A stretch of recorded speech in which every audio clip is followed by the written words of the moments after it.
तर नमस्कार मंडळी, स्वागत आहे तुमचं पुन्हा एकदा आपल्या नवीन ब्लॉगवरती.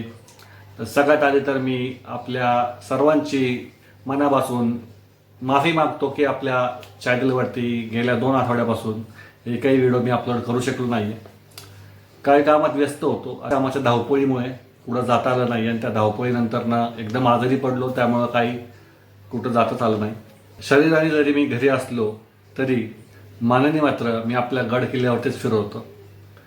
असं वाटत होतं की कधी सिंहगडच्या वाऱ्यात उभा आहे, तर कधी वाटायचं की आपल्या राजगडच्या माथ्यावर उभा राहून सूर्योदय पाहतोय असं जाणवायचं. तर कधी मन सांगायचं की आपल्या तोरणाच्या पायऱ्या मी चढतोय. हे गड किल्ल्याची ओढ, महाराजांची आठवण आणि महाराजांची शिकवण या आजारपणातही आपल्याला काय शांत बसू देत नव्हते.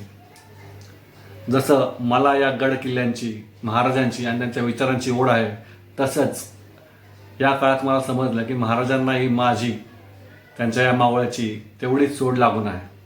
त्यामुळे याच काळात महाराजही आपल्याला भेटायला येतील, असे भेटायला येतील हे कधी मी स्वप्नातही विचार केला नव्हता. आणि महाराज आपल्याला भेटायला आलेत आणि महाराजांना भेटून पुन्हा तीच जिद्द आणि त्याच प्रेरणेने आपण आपला हा प्रवास पुन्हा चालू ठेवणार आहोत आणि लवकरच आपण कुठल्या तरी गडावरती भेटणार आहोत. तर कमेंटमध्ये सांगा नेक्स्ट मोहीम कोणती करायची. तर आपण आपल्या चॅनलवरती एक नवीन सिरीज चालू करतोय. त्याच्यामध्ये आपण रोज एक आपले जेवढे गड किल्ले त्यांच्याविषयी माहिती आपण टाकणार आहोत, जेणेकरून आपले जे छोटे छोटे मावळे आहेत त्यांनाही आपल्या स्वराज्याबद्दल, स्वराज्यांच्या गडकोटांबद्दल कळेल किंवा माहिती मिळेल. तर आजचा व्हिडिओ आवडला असेल तर व्हिडिओला नक्की लाईक करा, शेअर करा आणि चॅनलला सबस्क्राईब करा, जेणेकरून तुम्हाला आपले इथून पुढे येणारे चांगले चांगले व्हिडिओ पाहायला मिळतील. तर भेटूयात अशाच नवीन व्हिडिओमध्ये. तोपर्यंत जय शिवराय, जय महाराष्ट्र.